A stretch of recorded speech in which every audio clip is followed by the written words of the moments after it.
सहेली बनी भाभी। चारू और इरा बहुत ही अच्छी सहेली थी। बचपन से दोनों साथ खेलती, साथ ही स्कूल जाती। ऐसा करते करते दोनों कॉलेज पहुंच गईं। दोनों हमेशा ही साथ रहती। चारू बहुत ही समझदार और शांत स्वभाव की थी। इरा चंचल थी, उसे बहुत जल्दी गुस्सा आ जाता था।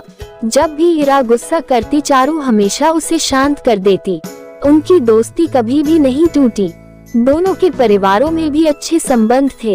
इरा की मां की मृत्यु बहुत पहले हो गई थी, इसलिए घर को इरा ने ही संभाला हुआ था। इरा के पापा और भैया उसका बहुत ध्यान रखते थे। चारू की मां भी इरा को बेटी के समान ही मानती थी। दोनों में कोई भेदभाव नहीं करती थी। इरा के भैया उदित की शादी की बातें होने लगी।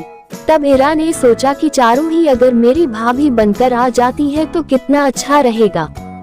हम हमेशा साथ रहेंगे। और वह ये बात अपने पापा और भैया को बताती है। उन्हें भी यह बात अच्छी लगती है। उदित चारू को बचपन से देखते आया था और उसके गुणों को जानता था, इसलिए उसने शादी के लिए हाँ कर दी। इरा के पापा रिश्ता लेकर चारू के घर जाते हैं तो चारू के माता पिता भी बहुत खुश होते हैं। बहुत धूमधाम से दोनों की शादी हो जाती है। इरा तो बहुत ही खुश थी। चारू के आते ही इरा ने कहा कि अब अपना घर संभालो। मैंने बहुत दिन संभाल लिया, अब आराम करूंगी, और हंसने लगी। चारू धीरे धीरे घर संभाल लेती है। अब इरा को आराम मिल जाता है। उदित और इरा साथ में खुश हैं। चारू अधिकतर घर संभालने और कामों में लगी रहती थी। इरा तो यही सोचती थी चारू आ जाएगी तो हम हमेशा साथ में ही रहेंगे। लेकिन अब चारू बहू और पत्नी बन गई थी, इसलिए दोनों जिम्मेदारियों को भी निभाती थी। इरा को लगने लगा कि धीरे धीरे चारू का महत्व घर में बढ़ने लगा है। कोई भी सामान लेना हो या कोई भी निर्णय लेना हो तो चारू को बहू होने कारण शामिल किया जाता। कभी कभी उदित और चारू उसके दोस्तों के यहाँ बुलाने पर घूमने जाते तो इरा को अच्छा नहीं लगता। दोनों इरा का बहुत ध्यान रखते।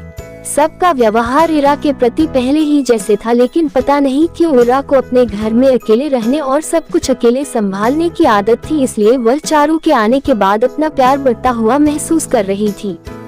इस कारण उसे बहुत ज्यादा गुस्सा आ जाता था। धीरे धीरे उसके मन में चारू के प्रति ईर्ष्या की भावना उत्पन्न होने लगी। उनमें धीरे धीरे दूरियां आने लगी। चारू को ये बात बिल्कुल भी समझ में नहीं आती थी।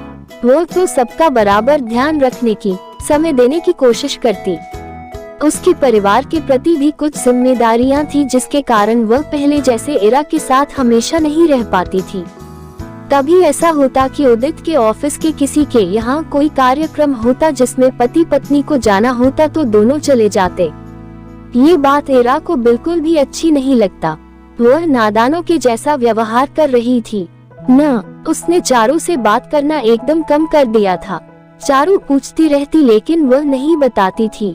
अब इरा के लिए भी रिश्ते आने लगे। विनय के साथ इरा का रिश्ता तय हो गया। चारू ने शादी की सारी तैयारियां बहुत ही अच्छे से की और धूमधाम के साथ इरा और विनय की शादी हो गई। जब इरा अपने ससुराल पहुंची तो उसने देखा कि वहां उसे कितना महत्व दिया जाता है। उसकी भी नंदे थी जो हर काम में उसके साथ रहती थी। उसके परिवार के लोग उसकी भी सलाह लेते थे। उसकी नंदे उसका बहुत ही ज्यादा ध्यान रखती थी। उनके मन में कभी भी इरा के लिए जलन की भावना नहीं आती थी। अब इरा को पति पत्नी के रिश्ते का महत्व समझ में आया कि पति पत्नी का रिश्ता अलग होता है, जिसमें दोनों को एक दूसरे के साथ समय देना जरूरी होता है। उसके ऊपर भी जब घर की जिम्मेदारियां आई तो उसे भी अपने कर्तव्य का बोध होने लगा। तब उसे चारू की बातें याद आने लगी। वह सोचने लगी, मैंने चारू को कितना परेशान किया। मैं ही उसे भाभी बनाकर लाए और फिर मैंने उससे कितना बुरा व्यवहार किया।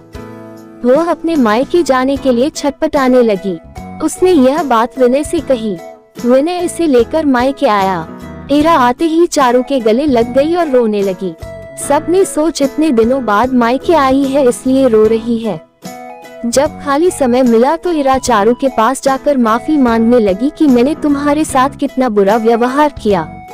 तुम तो हमेशा मेरी अच्छी सहेली बनी रही, लेकिन मैंने तुम्हारे साथ ठीक नहीं किया। मैं जब बहू और पत्नी बनी तो मुझे पता चला कि मेरी एक अलग जगह है। तुम्हारे आने के बाद मुझे ऐसा लगता था कि पापा और भैया मुझसे ज्यादा तुम्हें महत्व दे रहे हैं, जबकि यह बात ठीक नहीं थी। वे दोनों तो हमेशा पहले जैसे ही मुझसे उतना ही प्यार करते थे। ये सब बातें अब मुझे समझ में आ गई हैं।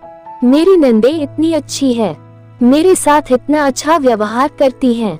मैंने तुम्हें बहुत परेशान किया, मुझे माफ कर दो। चारू एकदम खुशी से उसे गले लगा लेती है और कहती है, इतने दिनों बाद मेरी प्यारी सहेली मुझे वापस मिल गई। मैं तो इसी से खुश हूँ और मेरे मन में तुम्हारे लिए कोई भी बात नहीं है। मैं समझ रही थी तुम्हारे मन की भावनाओं को। मैंने कई बार तुमसे बात करने की कोशिश की, लेकिन तुम तो अपने गुस्से में मेरी बात सुनती ही नहीं थी, तो मैं क्या करती। मैं जानती थी मेरी सहेली है, एक न एक दिन मुझे वापस जरूर मिल जाएगी। दोनों गले लग गईं। दोनों के आंसुओं से पुरानी बातें धुल गईं। कहानी अच्छी लगी हो तो लाइक करें, कमेंट करें, सब्सक्राइब करें।